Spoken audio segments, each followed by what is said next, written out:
Oke guys, welcome back to Daily Charting with Toshi, di mana kita akan daily chart your favorite cryptocurrencies. Oke, dalam 24 jam terakhir, cryptocurrency market terkoreksi lagi sebesar 0,61%. Dengan total market cap mencapai di 1,17 triliun US dollars, dengan penurunan Bitcoin dominan sebesar 0,07% dan penurunan volume sebesar 25,88% dalam 24 jam terakhir. Untuk Bitcoin sendiri terjadi koreksi sebesar 0,61% dan sekarang trading di angka 29.380. Lalu untuk Ethereum terjadi koreksi sebesar 0,40% di angka 1.844. Untuk BNB terjadi koreksi sebesar 1,26% di angka 240,30, ya, lagi-lagi di daerah situ lagi 240-an. Untuk XRP terjadi koreksi sebesar 0,82% di angka 63 sen. Lalu untuk Dogecoin terjadi koreksi sebesar 0,36% di angka 0,075. Untuk Cardano terjadi koreksi sebesar 1,5%-an di angka 30 sen. Lalu untuk Solana terjadi peningkatan cukup signifikan sebesar 2,02% dalam 24 jam terakhir. Dan sekarang trading di angka $24 lebih 82 sen. Dan yang terakhir ada Tron, dia meningkat sebesar 0,69% di angka 0,077. Jadi kurang lebih seperti itu overview kita untuk hari ini. Selanjutnya kita akan masuk ke Economic Calendar. Tetapi sebelum kita masuk ke Economic Calendar, kita akan dengar dulu pesan-pesan dari sponsor kita pada hari ini. Oke, today's video is brought to you by BingX. Di mana BingX ini adalah tentunya salah satu cryptocurrency exchanger yang sudah tidak asing lagi namanya, ya. Apa saja yang kita bisa lakukan di sini? Buat kita yang masih newbie, ya, kita bisa melakukan pembelian kripto secara cepat dan accessible dengan menggunakan buy crypto. Dan buat lo yang mungkin sudah biasa pengen akumulasi secara TA, bisa lakukan dengan di sini ya, spot. Dan juga kita bisa melakukan di sini derivatives trading, ada perpetual futures, ada juga standard futures.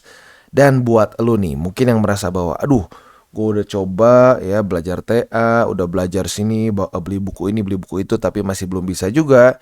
Tapi pengen profit dari cryptocurrency market, bisa melakukan copy trade juga di sini. Atau kebalikan juga, buat lu yang ngerasa bahwa trading manual lu bagus banget, lu bisa pertimbangkan juga untuk di copy trade-nya dan tentunya bagi hasil, ya. Nah, selain dari itu juga buat lu yang pengen greedy trading bisa lakukan di sini. Dan yang gak main-main adalah new user reward dari BingX. Luar biasa ya, 5.125 USDT siap untuk dibagikan bagi lu yang ingin, ya. Nah, di sini untuk KYC saja lu bisa mendapatkan $20 dan seterusnya, ya. Ada juga sampai 5.000 USDT trial fund yang lu bisa pakai, ya. Dan selain itu juga BingX Indonesia sedang mengadakan Trade to Win campaign, di mana kita bisa memenangkan MacBook Air 2023, iPhone Pro Max dan banyak lagi, ya. Bagaimana cara ikutannya kita bahas di sini. Jadi apa saja yang kita bisa menangkan? Kita bisa menang bonus, token, rebate voucher dan physical items. Nah, physical items yang paling jadi apa ya? Hadiah paling besarnya adalah MacBook Air 2023, ya. Nah, ini cara bekerjanya gimana? Yang pertama adalah ini berlangsung dari tanggal 17 Juli sampai tanggal 15 Agustus. Jadi waktunya masih cukup panjang, ya. Dan untuk partisipan yang eligible ini hanya yang menggunakan link referral gua di bawah, ya, karena ini dengan specific channel. Jadi kalau lu lu daftar sendiri nggak bisa, ya. Nah, selain itu juga di sini ya untuk penghitungan volume itu principal dikali leverage. Jadi bukan lu harus masukin berapa duit, tapi berapa besar juga leverage yang lu pakai akan ngaruh juga, ya. Di sini kita bisa memenangkan up to 9 rewards in total, ya. Jadi bisa dibilang cukup banyak, ya. Dan untuk perhitungan dari semuanya mulai dari si trial fund dan lain-lain bisa kita baca dengan detail di sini. Buat lo yang tertarik bisa pause dulu. Kalau lo sudah setuju semua bisa ikutan. Oke, dan sekarang kita masuk ke Economic Calendar. Kita geser dulu ke GMT plus 7. Nah, untuk hari ini kita coba lihat ada yang penting atau tidak, ya. Hari ini akan keluar data dari US yaitu PPI, ya.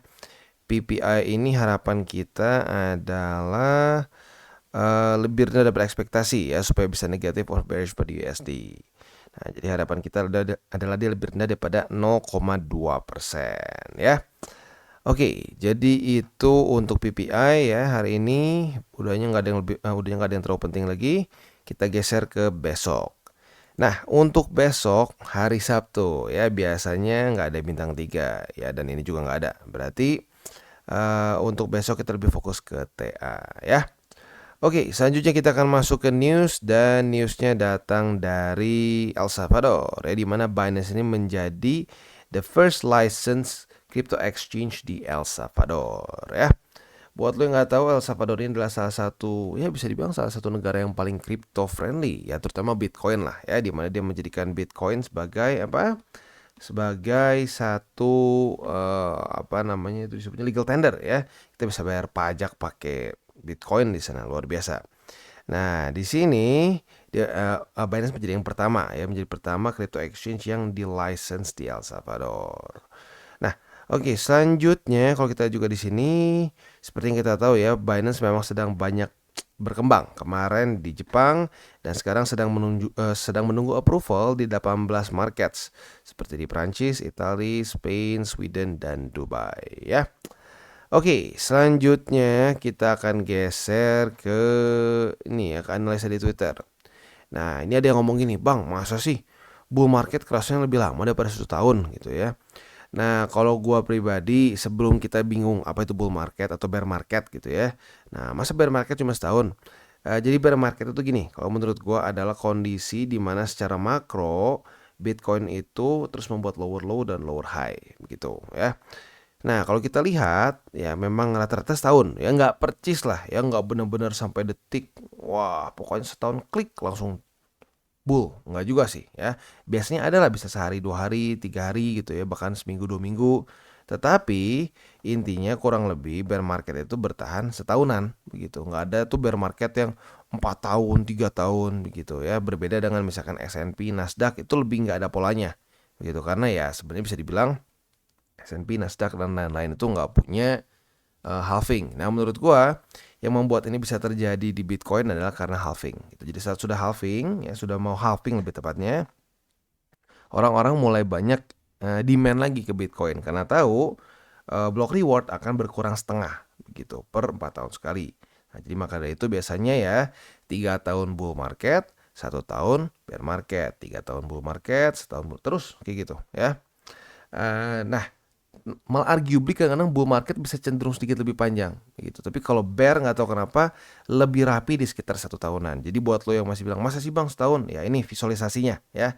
Jadi kurang lebih lower low, lower high, lower low, lower high itu rata-rata 1 tahun. Nah, kadang-kadang orang ngerasa bahwa masa belum. Nah, bagian di sini tuh mereka masih belum kerasa bull market karena di awal-awal sentimen masih negatif. Nah, orang tuh kerasa bull market kalau wah semua news tuh bagus soal kripto, soal BTC, wah bagus semua, baru kerasa bull. Nah, itu mungkin yang membuat perasaan kita tuh sedikit apa ya, skewed gitu, bahwa oh ini belum bull market gitu ya. Oke, jadi kurang lebih seperti itu. Selanjutnya kita akan geser ke TA kita. Untuk Bitcoin kita bisa di sini. Kemarin sayangnya gagal PR-nya ya, 29.499 gagal dipertahankan sebagai support dan daily close di bawah dari struktur. Tetapi good newsnya apa? Good newsnya masih bertahan di atas dari MA20 ya. Jadi sekarang PR-nya apa? Mantul di MA20 dan kembali reclaim 29.489. Itu PR untuk Bitcoin. Dan selain itu juga jangan sampai mau ke reject oleh 29.400-an. Karena kalau mulai ke reject di sini artinya support bisa mulai berubah menjadi resisten, and that's bad ya. Oke, jadi kurang lebih seperti itu untuk PR dari Bitcoin di daily ya. Quite simple, bertahan di atas dari MA20. Secondary-nya PR-nya adalah dia tembus dan reclaim 29.489 dan kembali jadikan itu sebagai support ya. Oke, sekarang kita akan geser ke Bitcoin di weekly ya. Untuk Bitcoin kita bisa di sini ya, bull spot nggak akan terlalu beda jauh sih ya, karena kan lagi-lagi sekarang masih belum weekly close ya. Sekarang itu di 28.640, turun $10 aja gitu ya. Nah, PR besarnya apa kalau sampai ya 29.000 CMA 20 gagal, lalu ya pokoknya sampai tembus ke bawah, masih ada bull spot band. Nah, lagi-lagi si bull spot band di 28.640, yang rendah itu seingat gue di 27.800 atau 900 begitu ya. itu untuk di weekly, dan PR besarnya ya otomatis adalah bounce di situ. Karena sekali lagi secara statistik saat Bitcoin bounce di bull support band itu rally atau pump gitu ya. Rally 5 ya, bisa 5%-an, pump itu dari belasan sampai puluhan persen. Jadi lagi penting ya. Oke, nah selanjutnya kita akan geser ke indeks dolar. Untuk indeks dolar ini hari apa ya? Hari Jumat, masih oke. Nah, kita bisa lihat di sini ya. Kemarin cukup volatile, padahal datanya bagus sebenarnya ya. Data kemarin CPI, lalu initial jobless claim-nya bagus, tetapi indeks dolarnya bounce. Secara TA kebantu oleh MA50 dan kebantu juga oleh 102,13. Kenapa bisa seperti ini? Secara fundamental nggak make sense sebenarnya. Ya satu-satunya yang make sense ya secara TA. Secara TA-nya dia mantul di struktur support di sini ya. Oke, nah sayangnya kemarin dia daily close dikit di atas dari 102,59. Jadi kebayang sih weeknya itu sampai ke 101,78, dia daily close-nya itu di 102,62. Really strange, karena secara fundamentalnya datanya tuh menunjukkan harusnya ngedrop parah gitu. Tapi ya bener dia ngedrop tapi malah nge-weak. Gitu. Jadi lagi-lagi kalau orang bilang udah yang paling benar fundamental, enggak juga. Kita bisa lihat di sini ya. Kadang-kadang fundamentalnya udah sangat bagus untuk indeks dolar drop, faktanya mantul secara TA gitu. Jadi lagi-lagi makanya TA dan fundamental harus dicampur ya.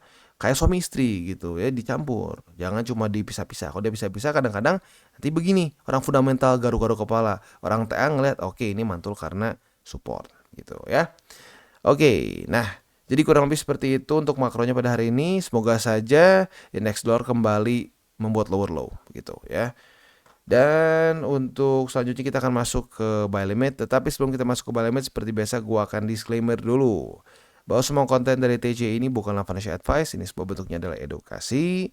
Lalu bagaimana cara untuk mendukung TCI? Ada banyak caranya. Kita bisa like our video, lu bisa like our video, bisa share our video, atau juga bisa menggunakan link referral kita di bawah. Dan buat lo yang sedang mencari hardware wallet dan tinggal di Indonesia, boleh pertimbangkan untuk beli di Encrypt. Karena Encrypt ini adalah authorized reseller dari berbagai macam brands yang ada di sini. Dan juga kalau kita di sini ya, dia free shipping di seluruh Indonesia ya.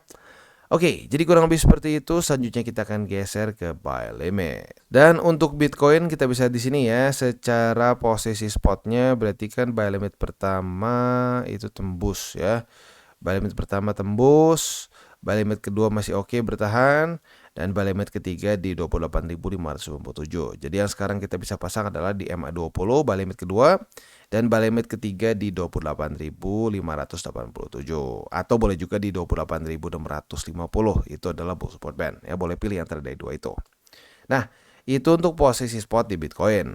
Untuk posisi futuresnya apabila terjadi retest 1, retest 2 di 29.429 sebagai resisten, kita bisa buka posisi short dengan target TP konservatif kita di MA20. Yang lebih agresif mungkin boleh pertimbangkan di 29.000 pas ya. Itu untuk posisi shortnya. Untuk posisi long, buat elu yang kemarin buka posisi longnya karena di MA20 masih boleh dipertahankan ya. Nah, target TP-nya masih di 29.900. Dan selanjutnya kita geser ke Ethereum. Untuk Ethereum dia mulai reject oleh MA50 ya, dan mulai turun sekarang mendekati ke target TP kita. Ya, jadi buat lo yang sudah punya posisi short dari tanggal 9 Agustus, sekarang semakin mendekat ke 1827 ya.